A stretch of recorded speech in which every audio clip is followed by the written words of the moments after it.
Swayam Prabha. Digital India. Educated India.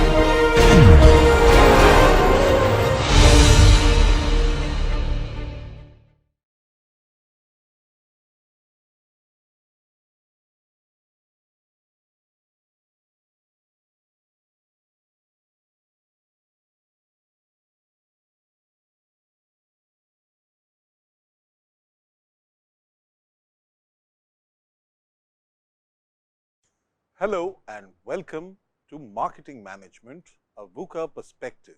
We are discussing core concepts and now we are more than midway into this lovely journey, and I am your friend and tour guide on this exhilarating experience, Siddhi Bhattacharyya.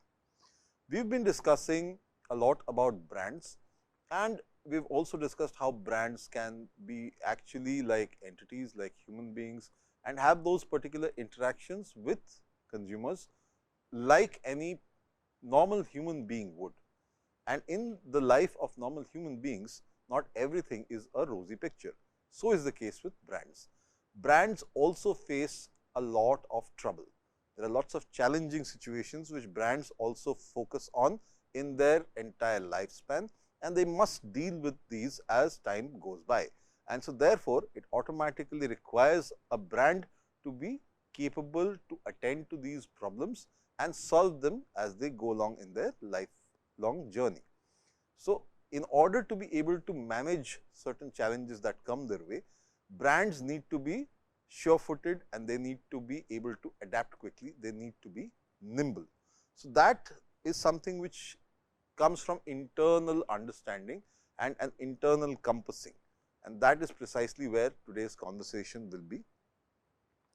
If you take it from Simon Sinek, who is one of the foremost minds in strategic thinking nowadays, he says people do not buy what you do, they buy why you do it. So, hence it is the purpose of why you stand in a market and do whatever you do is what will attract consumers to you, and that is why they will stick with you. And if your why wavers, then they will come at you with cudgels. So, that is exactly where problems arise for brands, and they need to be able to manage those situations. So, whatever the situation might be, it requires brands to be with a purpose, and therefore, they make any situation winnable. This is the secret sauce to keeping a tribe functional and thriving around the brand, and brands define their intrinsic purpose and give consumers a certain path to enter the brand space and thrive in that interaction.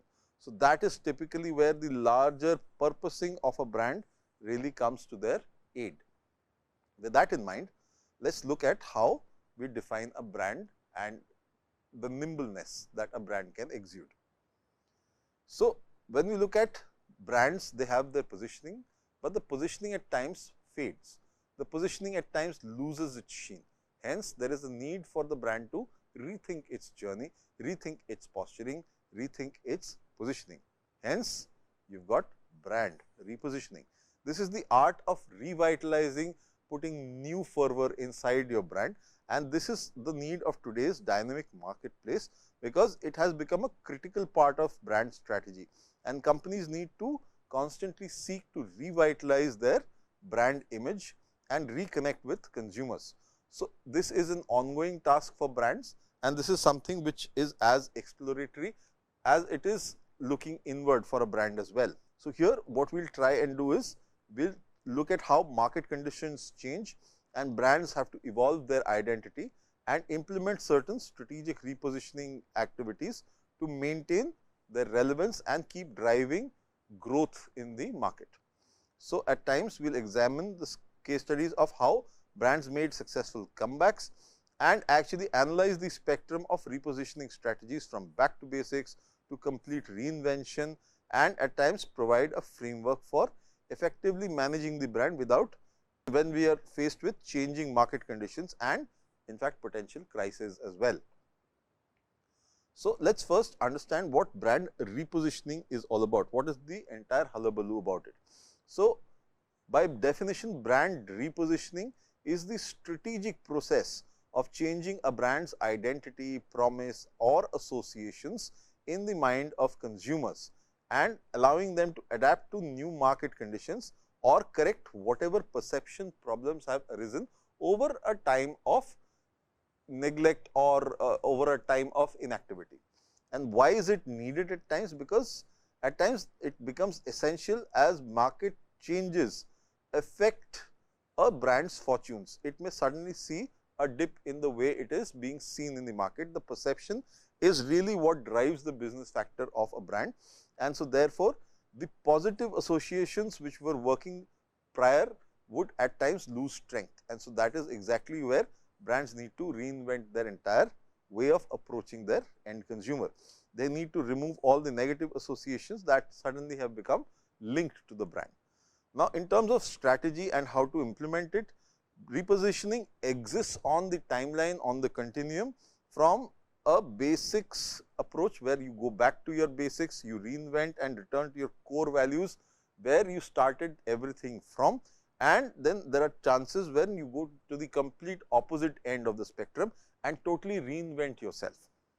So, this is coming up with an entirely new brand identity altogether, and there are many hybrid approaches which range between the both extremes of the brand.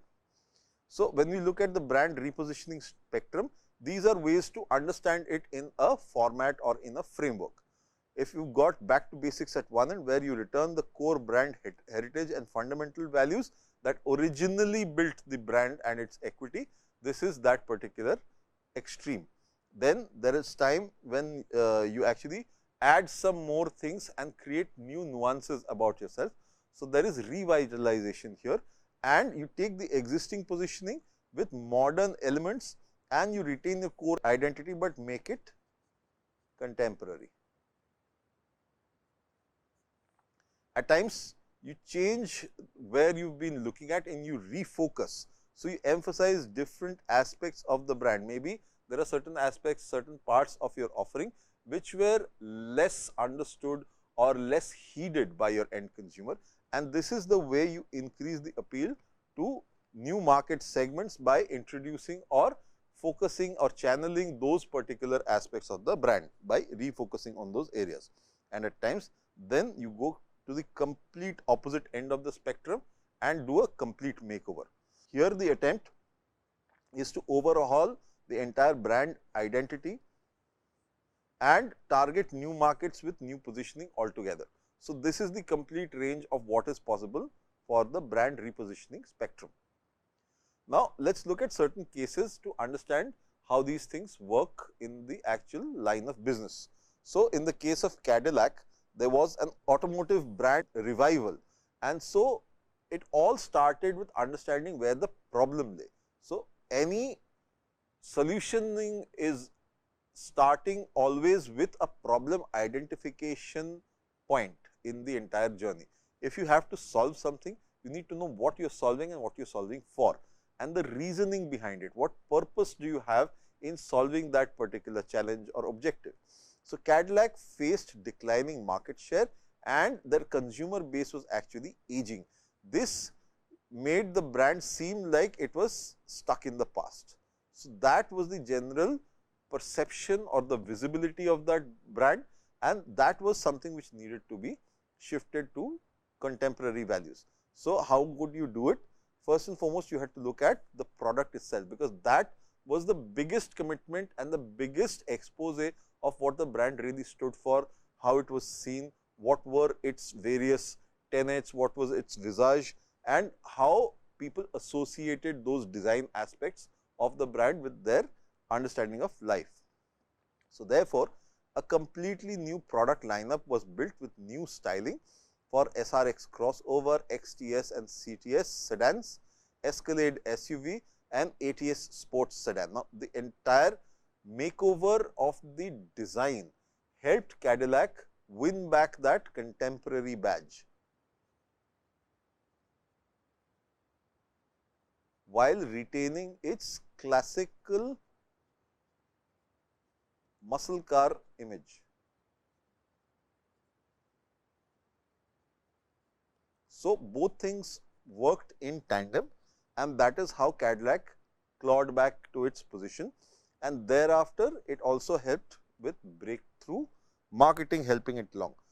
You had first ever use of Led Zeppelin's music in advertising, which was iconic, and it created cultural relevance and energy for the brand, because that was the much needed infusion, and it took the entire imagination of the audience, both young and old, by storm. Now, there was market resurgence as a result of this, and the successful repositioning led to the necessary sales growth and attraction of the younger luxury consumers, because at the end of the day, a Cadillac was a luxury brand. Yes, it was a muscle car, but it was also plush. So, both aspects were included in the entire look and feel of what the new product did for consumers. The first step in any brand repositioning exercise is to understand what the original brand equity was, because you have to have a starting point, you have to have a reference, you have to have the core sources of brand value in the beginning, and from there you are able to build further to create whatever comes next. You need to assess where your current brand associations are, evaluate the strength of positive and the presence of negative ones, because positives give you the ability to build upon something and negatives give you a very clear world view of what is going against you. And then you take your strategic decision, you determine how to retain your positioning or create something new, and in this way revisit what you stand for and why you are in the business for. So, the repositioning journey begins with a thorough assessment of what made your brand valuable in the first place, and from there the entire journey unfolds. Understanding the original sources of brand equity provides critical context for determining whether your foundations can be rebuilt or if a more dramatic reinvention is necessary. Now, let us look at the going back to basics repositioning strategy, because that is something which has helped many a brand and it is very well accepted in the world. Now, it actually looks at taking away the excess dirt and grime which may have collected on a brand's positioning over time, because positioning typically gets slightly marred with a lot of new infusions, lot of new expectations, short term goals and objectives coming into the play, and so therefore, the brand promise somewhat gets diluted. So, you refocus on delivering the original brand promise and ensure that you resonate with the customer, but you may have actually lost that particular sheen over time. You try and revisit and rekindle that particular fire. You also, if you have been in business for long, are able to leverage the heritage which you have built over time. So, here traditionality and brand elements, iconic imagery and authentic brand history help the brand reconnect with consumers. They again tell a story which has been successful in the past and revisit consumers' memory, inspire nostalgia and create new connects all in one fell swoop. Now, improve your product performance definitely along the side, because core products better deliver on customer expectations and brand promise, because without that, like we have discussed in the past, any amount of good advertising is the fastest way to kill a bad product, and if people do not have faith in your product, this will be the death knell for the brand as well. So, the back to basics approach works with underlying brand promises until it resonates, but execution has faltered somewhere in the line. So, therefore, that is precisely where brands need to work. Companies like Harley Davidson and Pabst Brewing successfully employed this strategy by improving their product's performance, and they leveraged the iconic imagery, because this is something which people remembered and wanted to connect the brand for, and that is something which sat pretty with their audience and helped them reclaim the pole position that they were so coveting. Now, let us look at Pabst Blue Ribbon's revival. This is one case study where it was once a best selling beer in America, and Pabst Blue Ribbon PBR was declining significantly by the 1990s. The consumer base was typically aging and it perceived a lack of relevance from younger consumers who had other better or more contemporary offerings to choose from. So, the brand was actually facing a crisis of identity and needed to find a way to reconnect with consumers, bring in the new ones, and also manage to rekindle their old flames. So, a massive marketing budget was not within their control. So, therefore, it became that more challenging.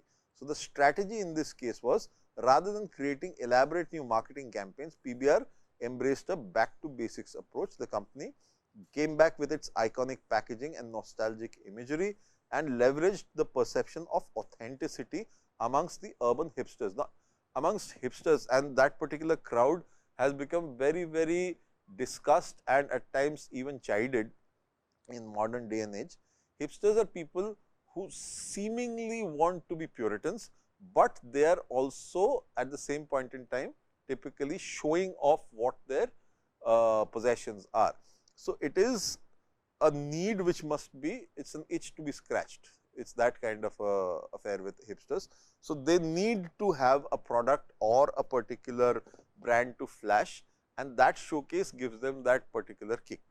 Now, here pubs went to the grassroots marketing instead of mainstream advertising and sponsored local events, art shows, underground music venues, and through that they built their entire way up back to that particular point where the acceptance of the brand became something which was common amongst the new audience, as well as it rekindled the flames with the older ones.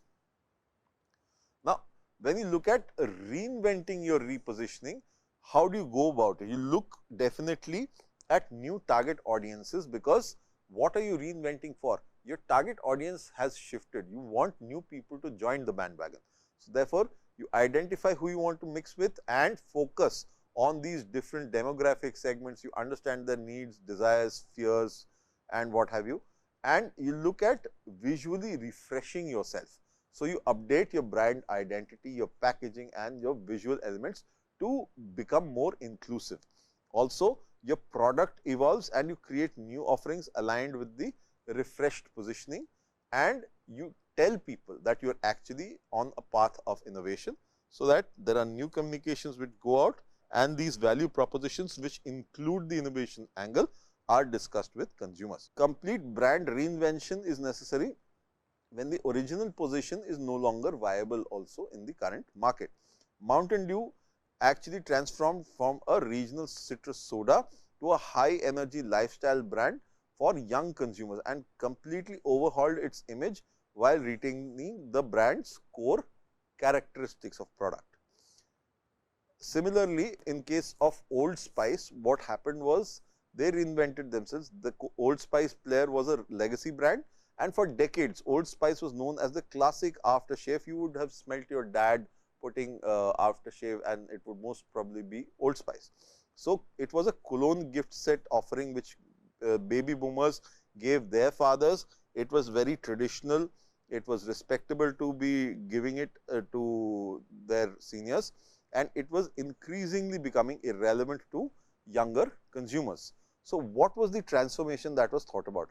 Now, Procter & Gamble revitalized Old Spice through product innovation. They created contemporary male grooming products with modern formulations and bold packaging designs appealing to the millennial consumers, and wiped away what was in the past.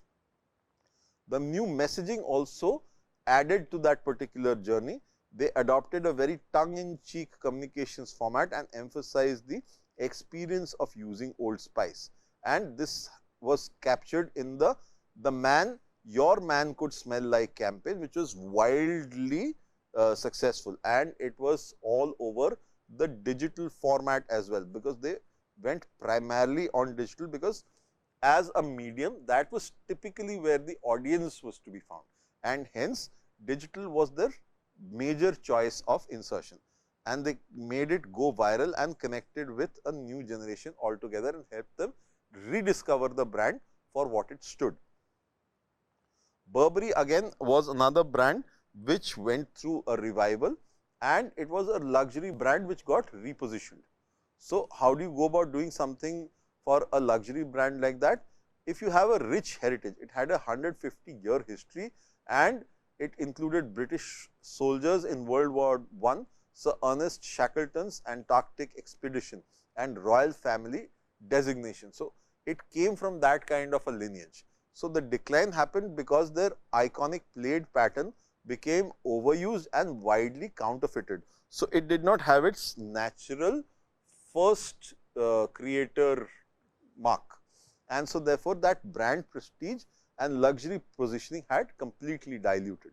So, the strategic repositioning was they removed plaid from 90% of the products and refocused on core luxury trench coats, which were created in 300 plus coat styles, and the stores obviously were at upscale locations. So, the people they engaged with were high rollers.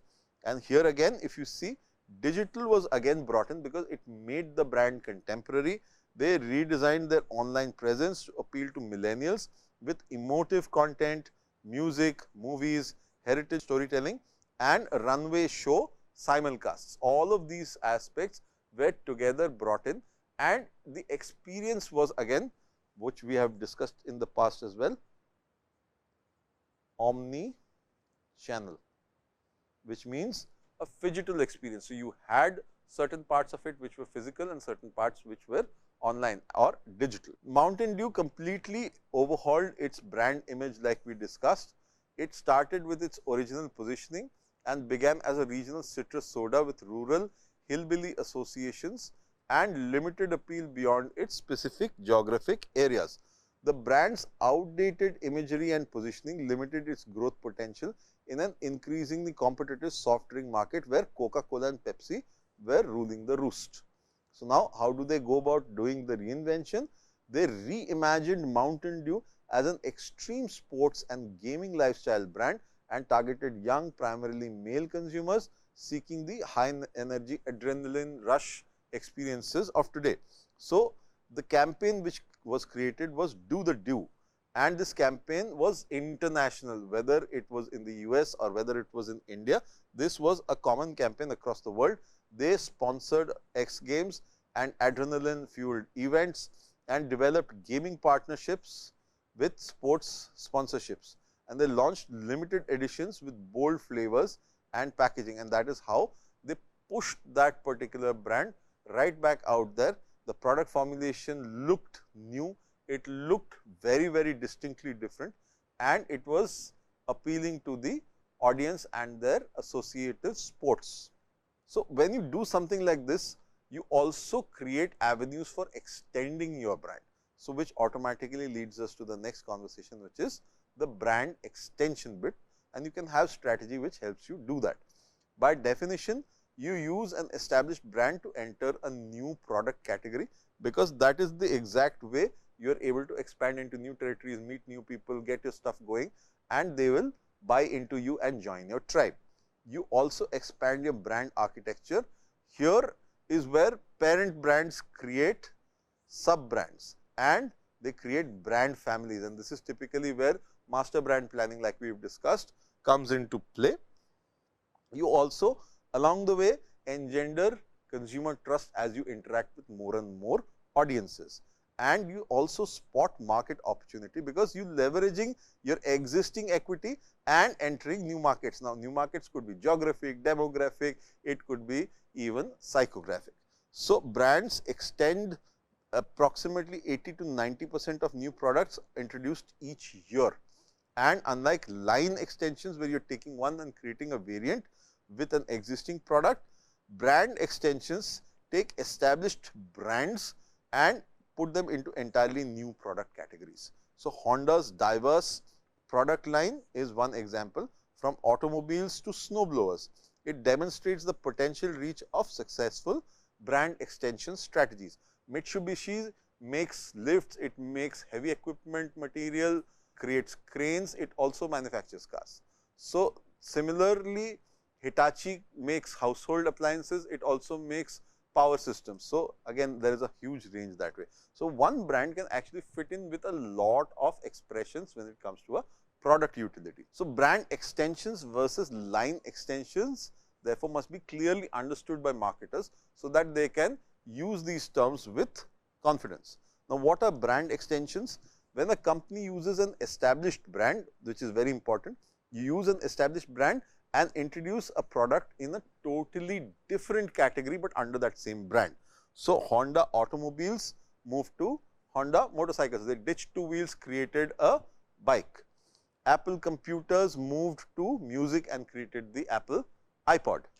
Virgin Airlines went from the air to airwaves and got into telephony, Virgin Mobile. Caterpillar construction got into apparel, which is Caterpillar boots. So, that is the kind of drastic shift that you actually notice a brand do with the power of the original brand that it has. So, that is how it extends. This brand extension helps leverage existing brand equity to enter entirely new markets. It could be a product, demography, a geography, a certain kind of mindset, all of these things. And even different usage occasions can be tapped in, and completely different consumer problems can be cited to be solved by the brand. Whereas, line extensions do not go too far away from the core product offering. Here, Coca-Cola, if it is a soft drink which is black in color, is a cola. So, then you go into a Diet Coke or Coke Zero, non-sugary versions of the same. Similarly, Tide is a detergent powder. So, from there you have got Tide liquid or Tide pods coming up, but they are all doing detergent work. Danone yogurt goes into Danone Light and Fit for Weight Watchers, but it is still yogurt. Now, Oreo cookies add more layer of cream and get into double stuffed Oreos, but they are still cookies with cream inside. So, line extensions typically involve new flavors, new form factors, colors, ingredients, packaging sizes, but the same basic product category stays intact. So, that is typically the difference between a brand and line extension. Now, the idea therefore, you might ask is when to go about doing this? When do you extend your brand? How do you decide that this is the right moment when I should make this particular move?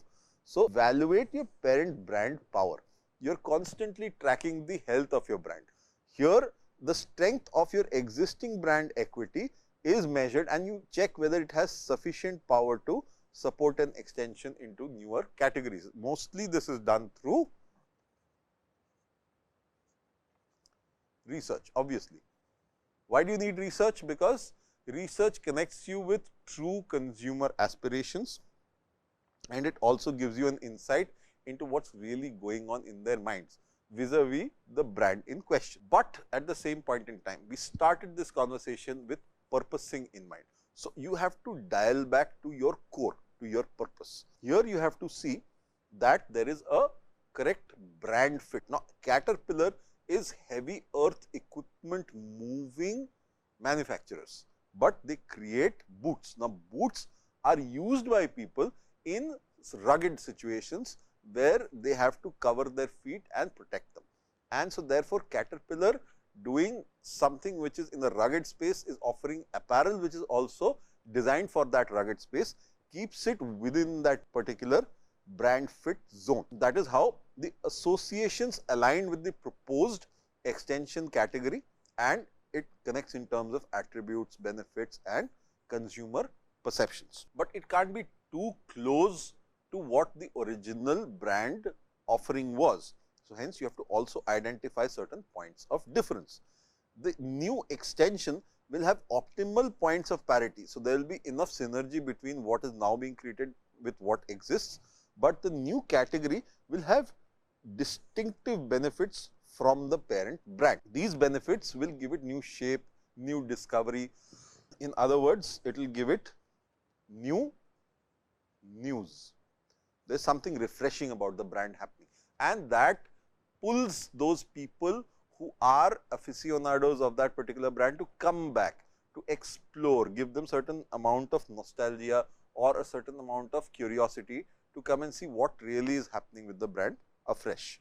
And that also helps you measure the impact on the parent brand.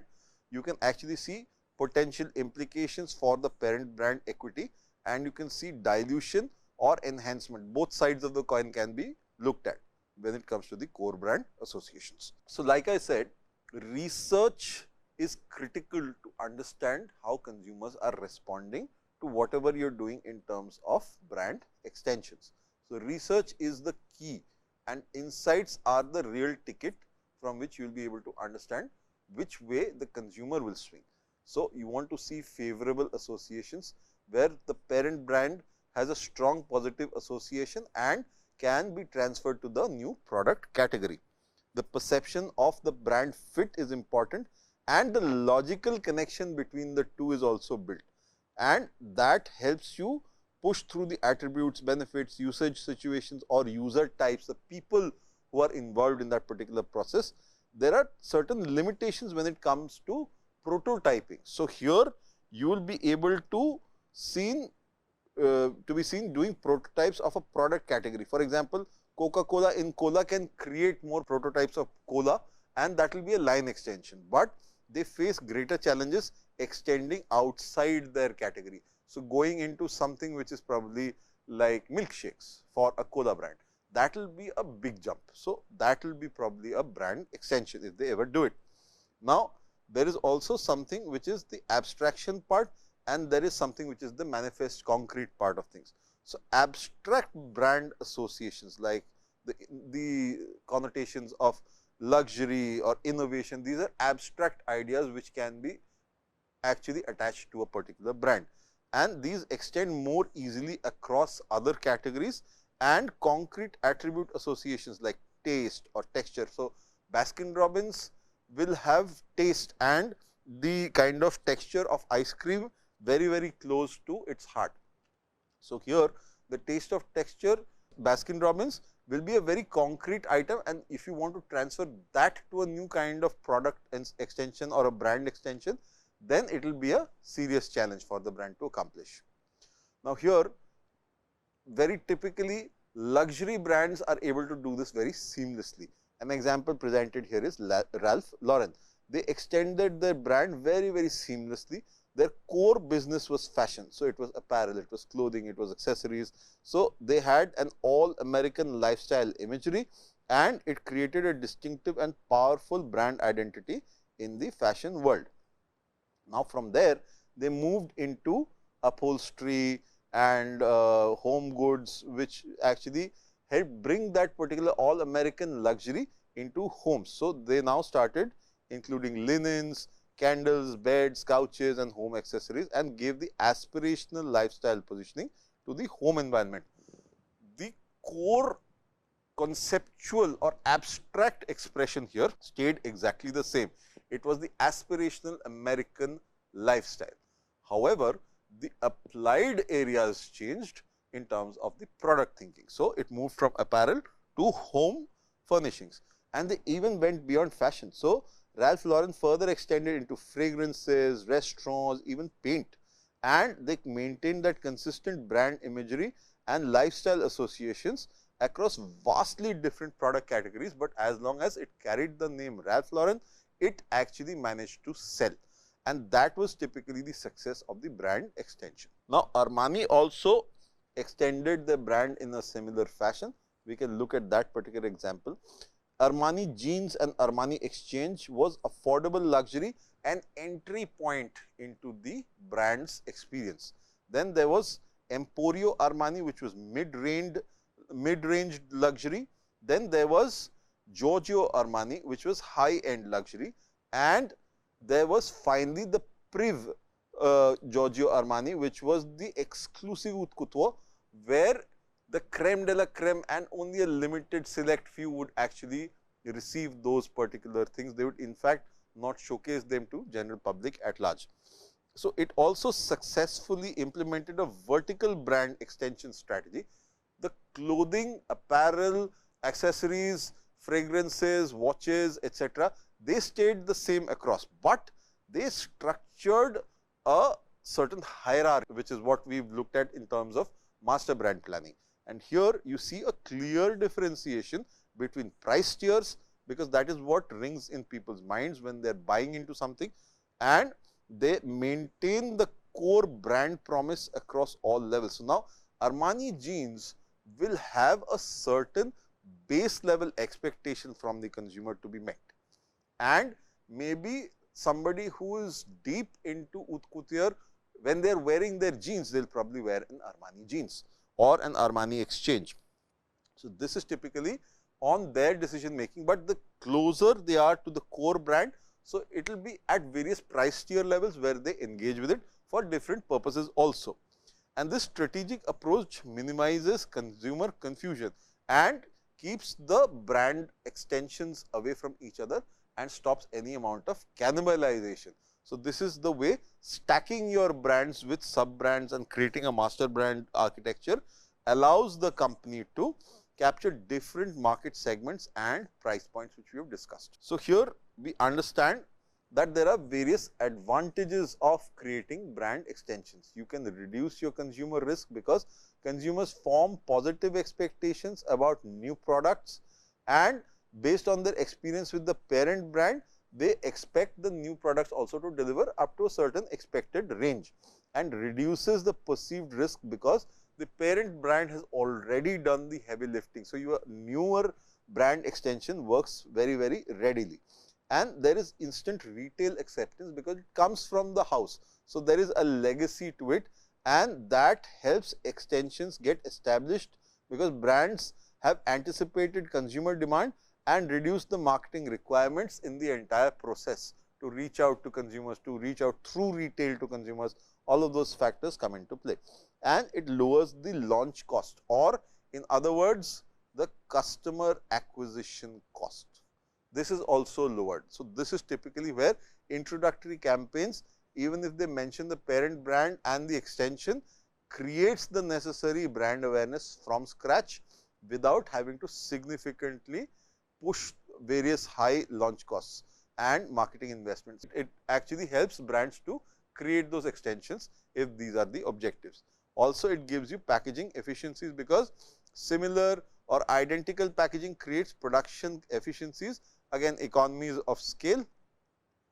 So, this is again something which works in the organization's favor, and greater retail visibility through a billboard effect. So, this is again when you create a master brand plan and stack all your wares, your SKUs inside of a retail setup, you will get a complete shelving of all your brands in one particular aisle and probably on multiple shelves in that particular aisle. That creates a sort of a brand billboard inside the retail environment, and it showcases the strength of the brand, the sheer amount of products it houses under its brand name, and gives you a reason to put trust and belief in that particular brand as a consumer. So, here you have got a brand extension launch cost savings. So, a new brand launch can be done for savings of more than $100 million. This is a typical cost to establish a major new brand name for consumer packaged goods in the US marketplace. You can actually save much on this. You can get about 40 to 60% cost reduction on such a huge expense. Typical savings help that the brand extension helps create an entirely new brand. So, both can be compared, and you can actually see that brand extension works out better in your favor. Again, higher trial rates exert the pressure less on the brand, and so therefore, with minimal expense you are able to get more people to try what you have recently put out, and retailers also readily accept it twice or thrice more than putting out a completely new brand out there. Apple has had excellent success in the brand extension success story. In 76, they were Apple computers. We have discussed this in the series before. They came up with the Apple I first, then they followed up with the revolutionary Macintosh. But beyond that, by 2001, when Steve Jobs came back, he actually got in the iPod, and this extended the portable music players scenario, and it opened up a completely new market segment hitherto unexplored for the brand. With that, they followed up with the 2003 iTunes Store and moved into digital content distribution as a space, and while they were doing it, they also revolutionized the music industry. By 2007, the iPhone was in, and they leveraged the iPod Touch's success to enter the mobile phone market and created the smartphone category altogether. And by 2010, the iPad came in, so they extended into tablets, creating again a new device category between phones and laptops. So, this is how they kept technology as the core, the best offering in terms of how hardware married into software but at the same point in time they extend the entire field into a lot of electronics products, and that is how they won the game. Now, Coca-Cola Energy became the brand extension for Coca-Cola. Here they wanted to actually marry with the consumer preferences of health focused trends, and Coca-Cola wanted to join the bandwagon. So, extended its iconic brand into the growing energy drink category, while shifting the perceptions about being traditional carbonated sodas, because carbonated sodas are not seen as healthy. So, that is typically where Coca-Cola wanted to capture that extra health conscious segment. The first time Coca-Cola brand name directly on an energy drink featured in this particular campaign and signified a significant strategic shift in brand architecture, which is what we have been discussing. So, now implementation wise, it had significant hurdles in its path. The first direct competition was Monster Energy, and which was a brand partially owned and distributed by Coca-Cola itself. So, there was instantly cannibalization, which was a problem they were facing. Then it overcame consumer perceptions of Coca-Cola as a traditional carbonated cola brand, and it balanced the distinctiveness of the energy product by leveraging the core brand recognition. So, again trust started to play in their favor because Coca-Cola is so huge. And then finally, they address that potential cannibalization of existing energy drink investments.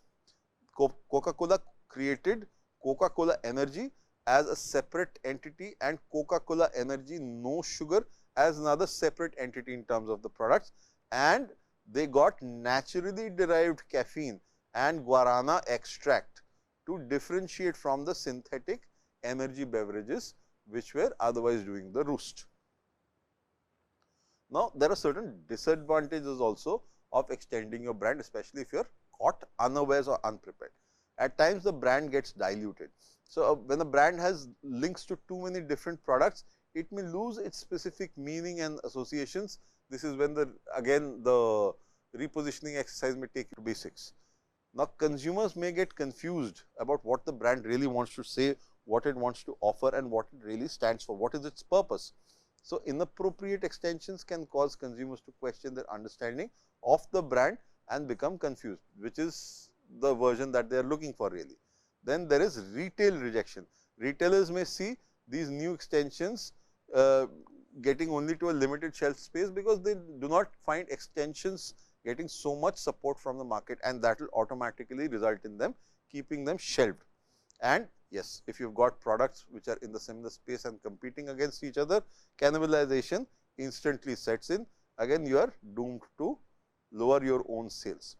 Big Perfume, for example, had an extension failure. Let us look into that. They had very successful core products. They built their reputation on inexpensive disposable products, including non-refillable ball pens in 1950s, disposable cigarette lighters in 70s, and disposable razors in 80s.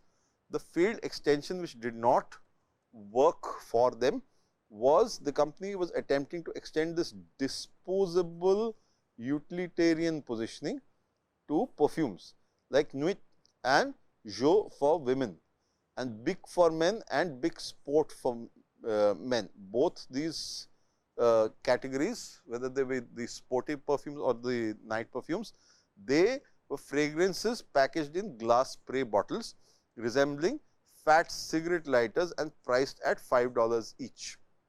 Now, there was a huge market mismatch here.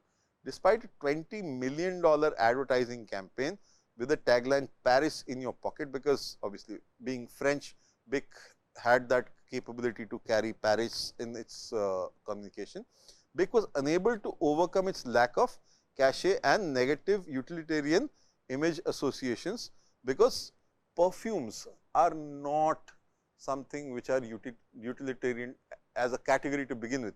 They have cues of luxury, they have cues of prestige, and they have emotional benefits associated with that particular product usage.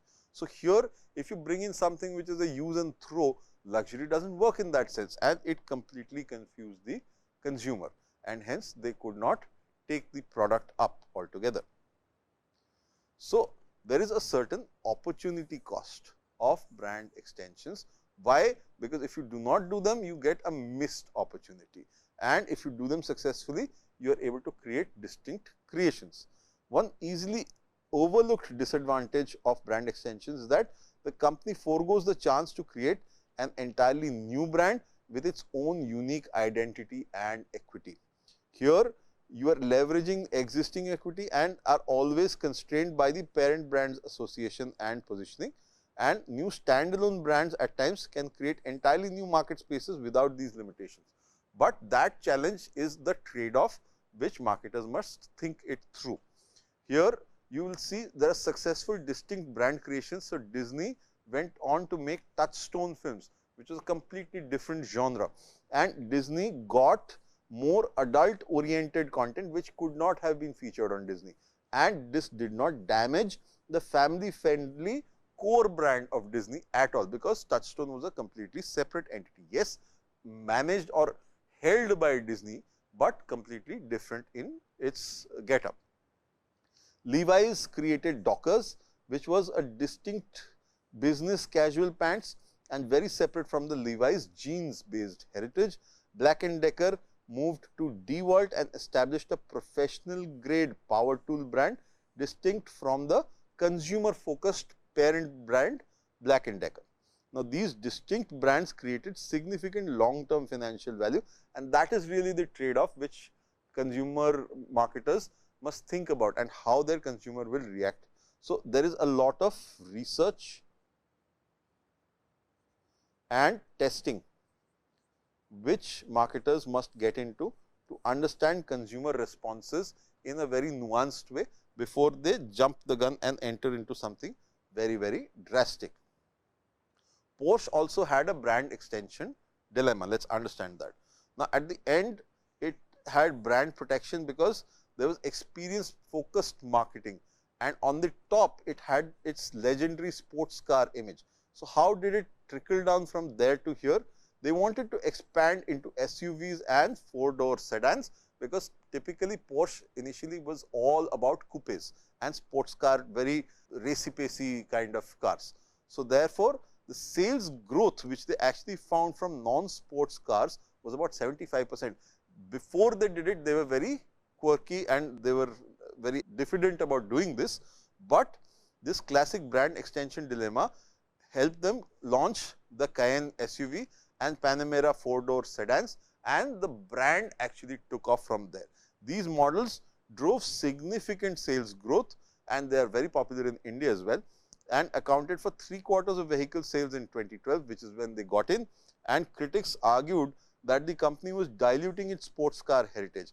But instead of dilution, Porsche enhanced its experiential marketing with the on-road and off-road test tracks. So, it really got people to sample what the car felt like on the road, and that along with driving courses, roadshow events, etc., reinforce the brand's performance credentials. See, sportiness is one aspect only, but at the end of the day, it is still an automobile.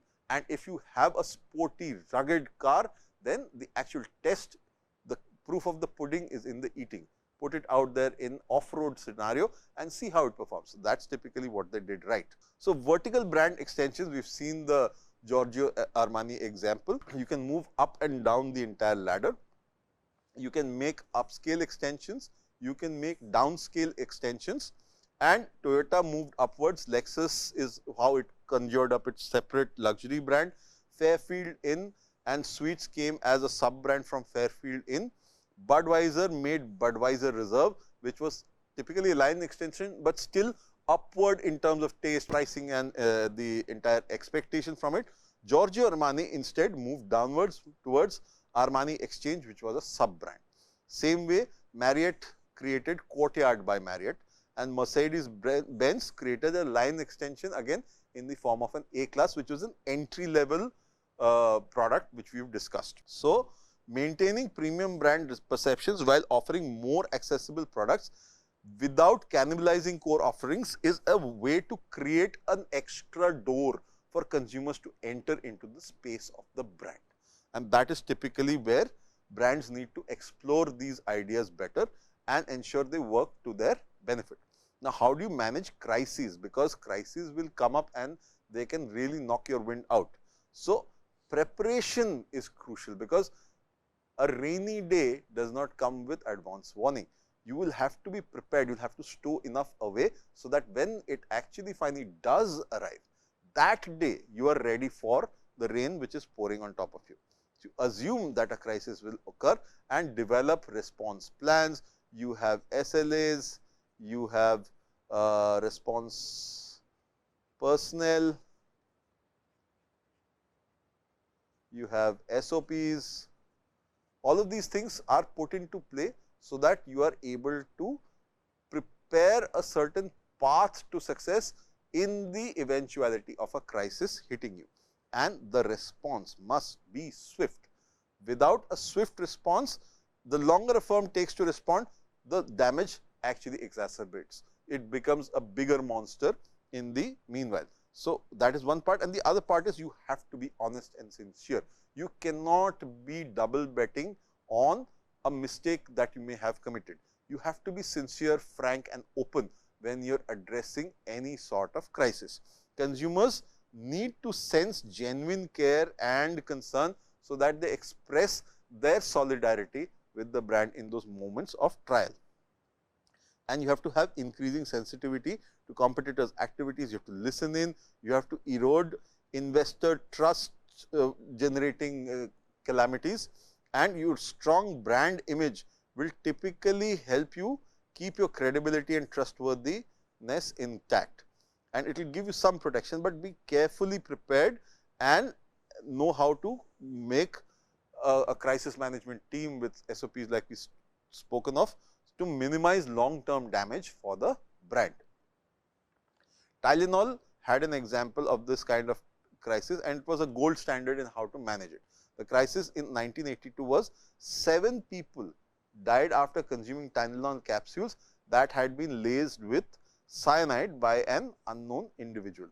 The immediate action was Johnson & Johnson immediately recalled 31 million bottles of Tylenol worth 100 million and stopped all production and advertising. That was the first step, because it was so massive, and because death is unpardonable for any product. So, the first impactful action that they took created enough visibility about their response and the honestness and the sincerity with which they approached it.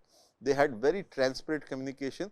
The company established open communication with the public, cooperated fully with the authorities and their investigation, and placed customer safety above corporate profits. They did not flinch. That is extremely important for a brand to hold true to. And thereafter, they introduced product innovation. Tylenol returned with revolutionary triple tamper proof packaging, and this now stopped anybody from being able to tamper with the package. If somebody did, you would know beforehand, and this set a new industry standard and eliminated consumer worry. A similar case happened in India with Cadbury's, when worms were discovered inside the chocolate.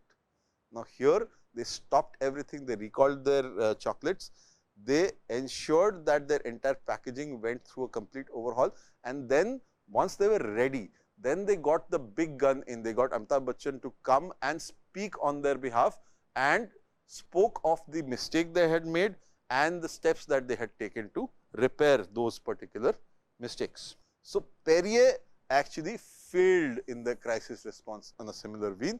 The brand leader in bottled water was forced to halt worldwide production and recall all existing product when traces of benzene, which is a carcinogen, was found in the water.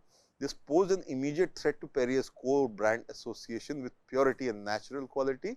Their responses completely were a systemic failure. They had inconsistent explanations over several weeks. They dilly-dallied, made contradictory explanations, created confusion, and trust started eroding. There were delayed returns. The product remained off shelves for more than 3 months, and that actually eroded consumer trust, giving competitors time to capture market share. They had a very weak need response in the relaunch, and expensive advertising and promotions did not really help. the brand struggled to retain that lost market share, and there was no differentiation. The purity association was completely broken. So, Perrier had no other compelling points of difference with which to win back people's trusts, and therefore, 1 year after the crisis, sales were less than half the previous level and the brand never fully recovered. Perrier was eventually acquired by Nestle. So, external crisis also pose that kind of a challenge, and COVID-19 very recently did that. During the COVID-19 pandemic, marketing spending as a share of revenue rose to an all-time high of 11.4% in May 2020, up from 8.6 just 4 months earlier, because companies looked to marketers to sustain brands through unprecedented challenges. Here again, these crises give you moment to pause and think. If you were to stop your marketing at that point in time, people would quickly move on to brands which were, or they would lose focus and forget which player you were. So, that is exactly where they kept marketing and ensured that their visibility was strong, especially when people were not even moving out of home. Nike's COVID-19 response was very clear. They talked about containment, they implemented the health and safety measures, they talked about community support, they deployed innovation and marketing teams to develop personal protective equipment for frontline healthcare workers, which was a move that showcased their concern and significant, honest, sincere attention to what was required by the world at that point in time. They got consumer engagement on their side and launched a campaign Play Inside, which was a digital campaign, and offered premium Nike Training Club app content free for 90 days, so that people could actually spend that time, keeping healthy while staying indoors. And they pushed it out on digital. So, they expanded their e-commerce capabilities through their proprietary app and drove business online because retail stores were closed.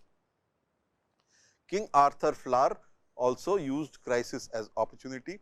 Their pre-pandemic positioning before COVID-19 was that it was known as a premium employee-owned brand focused on pure organic and high-quality baking ingredients. They had a niche customer base. Pandemic drove demand for bread and lockdowns began. The company experienced unprecedented demand as occasional bakers who had previously baked a few times a year began baking multiple times per month, and so therefore, the floor was required. So, they created both challenges and opportunities for this. Their response was they quickly adapted by introducing smaller packaging to reach more customers, so that they could keep at it, and they added additional staff for its bakers hotline. So, people would actually be able to understand where the products were, how to buy, how quickly to receive, where to get them, and they expanded social media support to address booming interactions and web traffic. So, this is the speed and alacrity with which brands need to interact with their crises. And digital marketing shifted during this particular crisis. Social media, website traffic, mobile apps, email marketing, SEO and SEM were all superseding what was earlier the main player, which was traditional media. So, these market budgets rose by 13% in January 2020 and 23% in May 2020. Brands which rode this particular wave were able to manage that crisis. There are 4 guidelines you need to understand for managing crisis. One is empathy, walk a mile in the consumer's shoes. The second is derive and define the value that you are going to provide. The third is have your strategy clear and remain authentic and true, and constantly innovate as you go ahead. So, with all of these things, you need to remember brand positioning is something where you examine original sources of brand equity before you get into the act, and it can range from back to basics, reinvention on the extremes, and you can change enough to attract new customers without alienating existing ones. If you want to extend your brands, you ensure your strong parent brand is right there to stand by, and you keep your meaningful fit of the logic of why you are creating the extension there, and you balance your extension benefit against potential brand dilution risks. And when you are looking at crises, you look at crisis response plans before they are needed, you respond swiftly and sincerely, and use these challenging periods as opportunities to demonstrate what you truly stand for. Who are you? What is your core? What is your purpose for being here as a marketer? With that, we come to our close today, and next time around, we go a little into luxury land and look at all things a cut above. So, this is me signing out. Until next time.